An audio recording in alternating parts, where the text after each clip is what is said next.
Hello everyone, today we will talk about how to fix or how to solve the problem of download on Gmail. To know how to fix or how to solve download on Gmail, you will click on settings.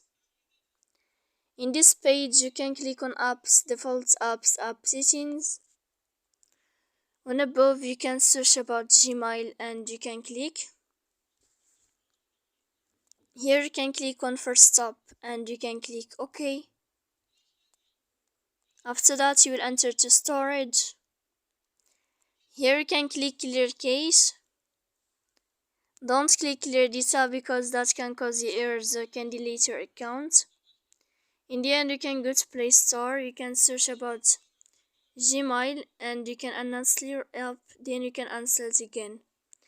So please don't forget to support us by like and subscribe. See you next time in another video.